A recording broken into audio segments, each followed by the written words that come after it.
நேயர்களுக்கு என் உள்ளம் கனிந்த பணிவான வணக்கங்கள்.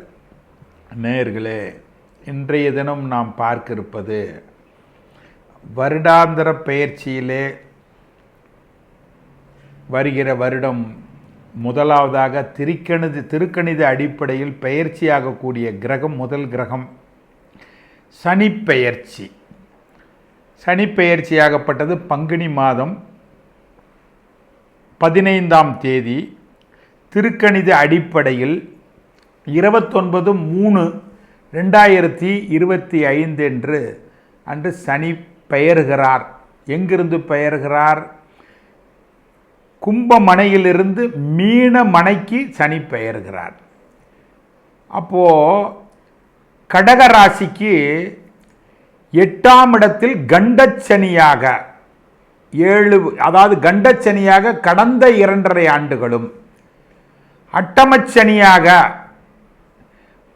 7.5 சனி என்பது 7.5 ஆண்டுகள் கொடுக்கக்கூடிய துன்பத்தையும் துயரத்தையும் வாட்டத்தையும் வருத்தத்தையும் இந்த 2.5 ஆண்டுகள் அந்த அஷ்டமச்சனி கொடுப்பான் என்பது அது பொருள் உண்டு. அது பொதுவான நியதி. ஜனன கால அடிப்படையில் நல்ல தசை புத்திகள் வாய்த்தவர்களுக்கு இந்த சனி பெயர்ச்சி கண்டச்சனியாகட்டும் அட்டமச்சனியாகட்டும் இந்த கடகராசி என்பவர்களுக்கு 100-10 பேர்களுக்கு பாதிப்புகள் இல்லாமல் நிச்சயமாக இருந்திருக்கலாம்.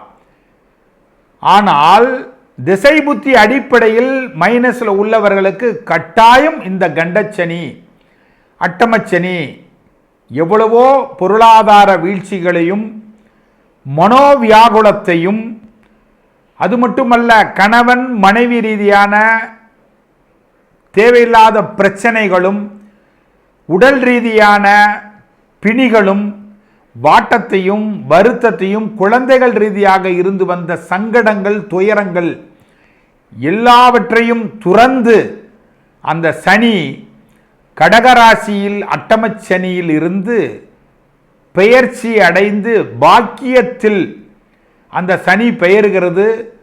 மகாலட்சுமி ஸ்தானத்தில் 1ஐ விட 5 வலிமையானது, திரிகோணத்தில் 5ஐ விட 9 வலிமையானது என்று இதற்கு பெயர். மகாலட்சுமி ஸ்தானத்தில் இந்த சனி வருவது கெட்டவன் மேலும் கெடக்கூடிய இடத்தில் வந்தால் நன்மை பயனும், கெட்டவன் நன்மை பயக்கக்கூடிய இடத்தில் வந்தால் அதனுடைய பொருள் என்னவென்றால் கெட்ட பலாபலன்கள் குறைந்து நன்மையான உள்ள ஆற்றல் இடத்தில் வரும் பொழுது அவன் ஒரு விதமான நன்மை பலனையும் செய்வான். இந்த கடகராசி அன்பர்களுக்கு பாக்கியத்தில் சனி வருவது இவ்வளவு காலம் 5 ஆண்டுகள், 1 வருடம் அல்ல, 2 வருடம் அல்ல, 3 வருடம் அல்ல, 5 ஆண்டுகள் கண்டச்சனியாக 2.5 ஆண்டுகளும் அட்டமச்சனியாக 2.5 ஆண்டுகளும், அதிலிருந்து விடிவு காலமாக இந்த சனி பெயர்ச்சி கட்டாயம் அவர்களுக்கு ஒரு மிகப்பெரிய ஒரு சுதந்திர பறவையாக இவர்கள் இந்த பூவுலகத்தில் ஜொலிக்க போவது உண்மையே. காரணம் என்னவென்றால் எவ்வளோ பெரிய துயரம், 5 ஆண்டுகள், எவ்வளோ கடன் ரீதியான பிரச்சனைகள், வம்பு தும்பு வழக்குகள், வியாஜியங்கள், வியாகுலங்கள், அது மட்டுமல்ல நோய் நொடிகள் எல்லாவற்றிலிருந்து ரிலீவ் கிடைக்கக்கூடிய வருடமாக வருகிற வருடம் 29/3/2025 அன்று திருக்கணித அடிப்படையில் பயிற்சியாவது மிகப்பெரிய சிறப்பு. ஃபஸ்ட்டு இதுவரையிலும் திருமணத்துக்கு தடையாக இருந்தவங்களுக்கு வர வருஷம் திருமணத்துக்கு உண்டான பிராப்தம் கட்டாயம் கிட்டும். ஏன்னா கடகராசிக்கு 7 குடைவன் பாக்கியத்தில் வருகிறான். அப்போ ஆண் பெண்களுக்கு திருமண வயது உள்ளவர்களுக்கு தக்க தருணத்தில் திருமணத்தை கட்டாயம் பெற்றோர்கள் சுபகாரியங்களை நடத்திவிடும். இந்த கடகராசியில் பிறந்த புனர்பூச நட்சத்திரம் 4ஆம் பாதத்தில் பிறந்தவர்களும், கடகத்தில் பூச நட்சத்திரத்தில் 4 பாதத்தில் பிறந்தவர்களும், கடகத்தில் ஆயில்யத்தில் 4 பாதம் பிறந்தவர்களுக்கு இது பொருந்தும். அதுலேயும் கடகம் புனர்பூசத்திற்கு இன்னொரு பூஸ்ட் மாதிரி. ஏன் அப்படின்னு கேட்டால் 4ஆம் பாதத்தில் ஒரே ஒரு பாதம் மட்டும்தான் அவங்களுக்கு அங்கே. ஏன்னா குரு வீட்டில் சனி வருகிறான். சகலவிதமான சங்கடங்களை கட்டாயம் குரு வீட்டில் அந்த சுபத்துவ தன்மையில் சனி வரும் பொழுது கட்டாயம் போக்கி கொடுப்பார். சனி பூச நட்சத்திரத்தில் பிறந்தவர்களுக்கு ராசி நட்சத்திர அதிபதி, அதாவது நட்சத்திரத்தினுடைய அதிபதி, இந்த உடலுக்கு நட்சத்திரம் கொடுத்தானல்ல அந்த சனி பாக்கியத்தில் வருவது மிகப்பெரிய அது சிறப்பு. அப்போ இந்த கடகராசி அன்பர்களுக்கு திருமணம் கட்டாயம் தடைப்பட்டிருந்தவர்களுக்கு நிச்சயமாக வருகிற வருடம் சனி பெயர்ச்சிக்கு பிறகு அருமையான கணவன் மனைவி தம்பதியினராக காட்சியளிப்பாங்க. ரெண்டாவது இன்னொரு பாயிண்ட், இந்த கடகராசி அன்பர்களுக்கு கல்வியில், அதாவது மழலை செல்வங்கள் பிறந்திருப்பாங்க இல்லையா கடக ராசியில், அப்போ அந்த 4ஆம் இடத்திற்கு 6ல் போய் மறைவார் இந்த சனி பகவான். கல்வி ரீதியாக இருந்த தடைகள் எல்லாமே விலகும். ரெண்டாவது, கல்வியில் மார்க் நல்லா படித்தம்பா ஆனால் ஸ்கோரே வரலப்பா அப்படின்னு ஒரு வேதனைப்பட்டவர்களுக்கு, நல்லா படிக்கலை சிம்பிளாக தான் படிச்சுட்டு போனேன் ஆனால் நான் படித்த கொஸ்டின் அங்கே வந்தது, நான் ஆன்சர் நல்லா பண்ணிட்டேன் அப்படின்ற மாதிரி நல்ல ஒரு மாற்றத்தை இந்த பள்ளி பருவத்திலையும் கல்லூரி பருவத்தில் இருக்கக்கூடிய ஆண் பெண்களுக்கு மழலை செல்வங்களுக்கு நல்ல ஒரு முன்னேற்றத்தை கொடுக்கும். அதே போன்று முயற்சி எவ்வளவு பண்ணியும் தோல்வியாயிருக்கும் இந்த கடகராசி அன்பர்களுக்கு. அந்த முயற்சி ஸ்தானம் என்பது கன்னிமனையாக 3ஆம் இடமாக வரும். அந்த முயற்சி ஸ்தானத்தை நேரடியாக 9லேருந்து சனியினுடைய பார்வை அங்கே உள்ளனா பன்மடங்கு மல்டிப்ளஸ் பண்ணுவார். அதன் மூலமா நல்ல ஆதாயத்தை கொடுப்பார். அதிக கடின உழைப்பு ஆனால் ஆதாயமே கிடைக்கலப்பான்னு சொன்னவங்களுக்கு இனிமேல் கட்டாயம் ஆதாயம் கிட்டும். அதே போன்று இந்த நோய் நொடியால் பாதிக்கப்பட்டவர்கள், நரம்பு சம்பந்தமான உவாதை கொண்டவர்கள், இருதய ரீதியாக பிரச்சனை உள்ளவர்களுக்கு ஒரு விடிவெள்ளி காலமாக இருக்கும். நரம்பு அப்படின்னாவே சனி பகவான் தான். அதே போல் இருதயம்னு சொன்னாவே குரு பகவானை சொல்லலாம். இந்த சனி போய் அந்த குரு பகவான் வீட்டில் இருக்கவங்களுக்கு வரும் பொழுது நரம்பு தளர்ச்சி கொண்டவர்களுக்கும் சரி, அதே போன்று மன ரீதியான போராட்டம் கொண்டவர்களுக்கும், அதே போன்று இருதய ரீதியாக பிரச்சனை உள்ளவர்களுக்கும், அதே போன்று குழந்தை புத்திர சௌபாக்கிய ரீதியாக தடைபட்டு இருந்தவர்களுக்கு அருமையான புத்திர பாக்கியங்கள், உடல் ரீதியாக இருக்கக்கூடியவர்கள் பிணிகளுக்கு தீர்வு கொள்ளக்கூடிய ஒரு அம்சம் இந்த வருகிற ஆண்டு சனி பெயர்ச்சியால் கட்டாயம் உண்டு. எவ்வளவோ கஷ்டப்பட்டிருக்கீங்க, கை கட்டினது வாய் கெட்டலை, வியாகுலம்தான், கணவன் மனைவி உறவுல விரிசல்கள், கேட்ட இடத்துல பணம் கிடைக்கல, சரி கிடைச்சாச்சு, கிடைச்ச பணத்தை திருப்பி கொடுக்க முடியல, கடன்கார முகத்திலேயே முழிக்கிறோமப்பா, வட்டி கட்டியே மாண்டு போயிடுறோமே அப்படின்ற எண்ணத்தில் இருப்பவர்களுக்கு ஒரு விடிவெள்ளி காலமாக இந்த சனி பெயர்ச்சி கட்டாயம் அடைபடக்கூடிய, கடன் அடைபடக்கூடிய ஒரு பாக்கியம். அதே மாதிரி இந்த சனி பெயர்ந்தாவே சுப விரயத்தை கொடுப்பான். காரணம் என்ன, 4ஆம் வீட்டிற்கு சுக பஞ்சமாதிபதியாக வருவார். 4ஆம் இடம்ன்றது துலாம் வீடு, அந்த துலாத்திற்கு சுக பஞ்சமாதிபதியாக வர்றதுனால இவ்வளோ காலம் வீடு பார்த்து கூட எவ்வளவோ தடையாக இருக்குதுப்பா, வீடு விலைக்கு வாங்கவே முடியலப்பா, இல்லை ஒரு இடம் கூட வாங்க முடியலப்பா அப்படிமா, குண்டுமணி தங்கம் கூட நிற்கலப்பா அப்படின்றவர்களுக்கு இனிமேல் தங்க ஆபரணங்கள் சேர்க்கை ஏற்படும். அதே போன்று புதிதாக ஆல்ட்ரேஷன் பண்ணி வீடு கட்டக்கூடிய அமைப்பு, அதே போன்று புதிதாக புதிய வீடுகள் அமைக்கக்கூடிய பால் பாக்கியங்கள், புதிய வண்டிகளை பழைய வண்டி கொடுத்துட்டு புதிய வண்டி வாங்கிறதுக்கு, அப்போ 4 வீலர் வாங்கக்கூடிய பிராப்தங்கள் இந்த கடகமனைக்கு. ஏன்னா 4ஆவது வீடு சுக்கிர மனைக்கு சுக பஞ்சமாதிபதி குருமனை ஏறி நிற்கிறதுனால. அதே போன்று ஆசிரியர்களுக்கு நல்ல ஒரு உயர்வான வருடமாக இந்த வருகிற பெயர்ச்சி 2.5 ஆண்டுகளுக்கு இருக்கும். எதனால் அப்படின்னு கேட்டால், இந்த ஆசிரியர் அப்படின்னா 4ஆம் இடத்திற்கு அந்த சுக பஞ்சமாதிபதியாக அந்த சனி 4க்கு 6ல் மறைகிறதுனால ஆசிரியர் பெருமகனார் அவர்களுக்கு ஒரு பதவி ரீதியான உயர்வு, ப்ரொமோஷன் எல்லாமே கிடைக்கும். அதே மாதிரி எண்ணிய இடத்துல இடம் பெயர்றது, டிரான்ஸ்ஃபர் ஆகிறது. அதே போன்று இரும்பு சம்பந்தமான ரசாயன சம்பந்தமான தொழில் புரியவர்களுக்கு நல்ல முன்னேற்ற பாதையை சனி கொடுக்கும். இந்த கடகராசி அன்பர்களுக்கு 9ல் வரும் பொழுது இரும்பு சம்பந்தமான கிரகமே அந்த சனி பகவானை சொல்லலாம். அந்த சனியால் எவ்வளோ பெரிய சங்கடங்கள் துயரங்கள் இருந்தவர்களுக்கு மிகப்பெரிய மாற்றத்தை உண்டு பண்ணும். அதே போன்று மருத்துவத்துறையில் புதுமையான கண்டுபிடிப்புகள், புதுமையான ஆராய்ச்சியில் திகழ்ந்து சிறப்பாக வரக்கூடியவர்கள் இந்த கடகராசிக்காரர்கள். ஏன்னா கடகம்னாவே உடல் ஸ்தானம்னு பொருள், மாத்திருக்காரகன்னு ஒன்று. அப்போ இந்த ஸ்தானம் அந்த வீட்டிற்கு 9ல் வர்றதுனால மருத்துவத்துறையில் இருக்கவங்களுக்கு புதிய முயற்சி கண்டுபிடிப்பாளராக இருப்பாங்க. அதே போன்று அவர்களுக்கு நல்ல ஒரு உயர்வு ஐஸ்வர்யங்கள் கட்டாயம் கிடைக்கும்.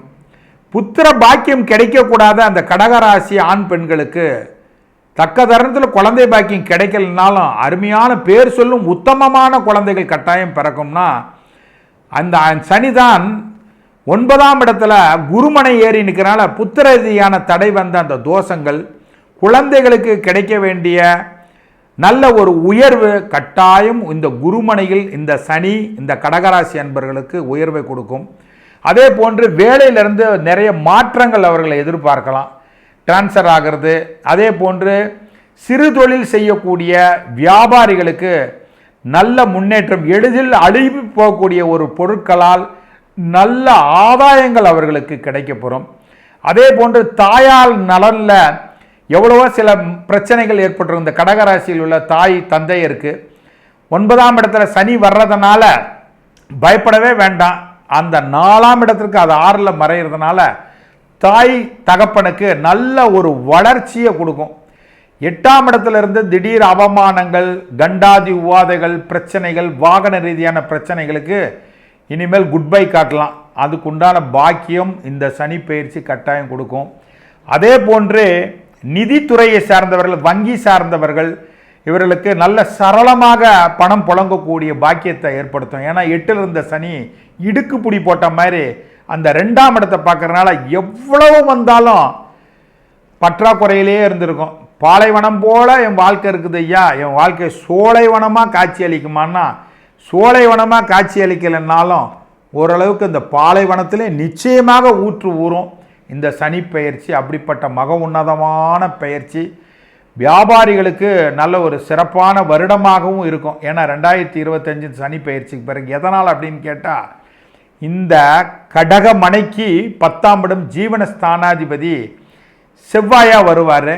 இருந்தாலும் அந்த 10க்கு 12ல் இந்த சனி கெடுறது ரொம்ப சிறப்பு. அது இல்லாமல் 11ஆம் இடம் லாபஸ்தானத்தை பார்க்கறதுனால ₹1 போட்டு ஒரு ₹2 சம்பாதிக்கிறதுனா ரொம்ப, அதாவது ₹1 முதல் போடுறேன்னு வச்சுக்கோங்களேன், அதில் 10 காசு சம்பாதிக்கிறது ரொம்ப கஷ்டமாக இருந்தது. ஆனால் இனிமேல் அப்படி அல்ல, ஒரு ₹100 போட்டோம்னா ₹300 கிடைக்கிற மாதிரி ஆதாயங்கள் பன்மடங்கு இந்த கடகராசிக்காரர்களுக்கு கட்டாயம் உண்டு. எதனால் இப்படி பர்டிகுலராக சொல்கிறேன் அப்படின்னு கேட்டால் அந்த சனி அந்த கடகமணிக்கு 9ல் அமர்ந்து 13வது பார்வையாக லாபஸ்தானத்தை பார்க்குறார். அப்போ 11ஆம் இடம் லாப பாதகம்னு பொருள், அது சுக்கிரன் வீடு. என்னப்பா சனி 3வது பார்வையாக பார்த்தா தப்புன்னு பொதுவாக சொல்லுவாங்க. ஆனால் கடகராசிக்கு அப்படி அல்ல, அது ரிஷபமனை லாபமனையாக வர்றதுனால அந்த வீட்டை 3வது பார்வையாக பார்க்கறது. ரிஷபமனைக்கு 9, 10 கூடிய தர்ம கர்மாதிபதி லாபஸ்தானத்தை பார்க்கறதுனால பன்மடங்கு ஆதாயங்கள். ஒரு இடம் வாங்கி போட்டிருப்பீங்க, ஒரு உதாரணத்துக்கு ஒரு 10 லட்ச ரூபாய்க்கு வாங்கியிருக்கிறோம்னா இந்த சனி பெயர்ச்சி வந்ததுக்கு பிறகு அது ஒரு 2 மடங்காக மல்டிப்ளஸ் ஆகிறதுக்கு ஒரு பாக்கியம் உண்டு. ஒரு இடத்துல லாபத்தை எதிர்பார்த்து போயிருப்பீங்க, நிறைய லாபங்கள் இவர்களுக்கு தொய்வாகி நட்டத்தில் கொண்டு போய் முடிஞ்சிருக்கும். இனிமேல் லாபம் கட்டாயம் இவர்களுக்கு அதிகரிக்கும் இந்த கடகமனை அன்பர்களுக்கு. அதே போன்று திருமணம் ஆகி நிறைய விவாகரத்து ஆன பெண் ஆண்களுக்கு மறு வாழ்க்கைக்கு உண்டான பிராப்தமும் இந்த வருடம் அவர்களுக்கு இளைய தாரத்துக்கு உண்டான ஸ்தானத்தை இந்த சனி 7, 8 கூடிய அட்டம கலத்திர ஸ்தானாதிபதியாக வர்றதுனால 3வது பார்வையாக பார்க்கறதுனால நிச்சயமாக 2வது வாழ்க்கையில் இருக்கக்கூடியவர்களுக்கு மீண்டும் மறு வாழ்க்கைக்கு உண்டான பிராப்தம் கட்டாயம் கிட்டக்கூடிய வருடமாக இருக்கும்.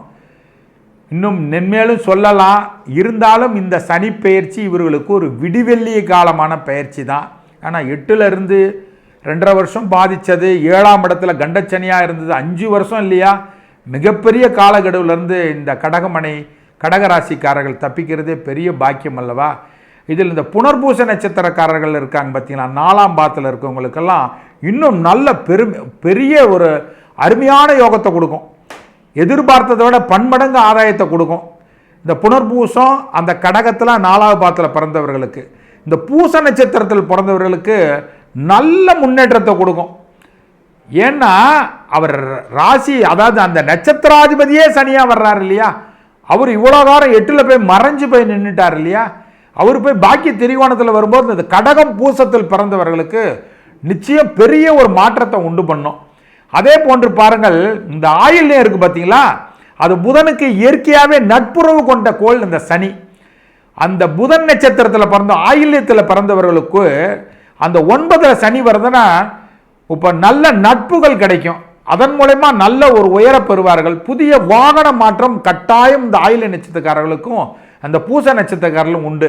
இந்த புனர்பூச நட்சத்திரர்கள் கவனமாக போகணும் வாகனத்தில் போகும்பொழுது வரும்பொழுது, இந்த கடகத்தில் பிறந்தவர்களுக்கு. அதே மாதிரி நட்பு விஷயத்தில் இந்த புனர்பூச நட்சத்திரத்தில் பிறந்தவர்கள் கொஞ்சம் நிதானமாக கடைபிடித்து வரணும். நட்பால் தேவையில்லாத பிரச்சனைகளையும் உண்டு பண்ணும்.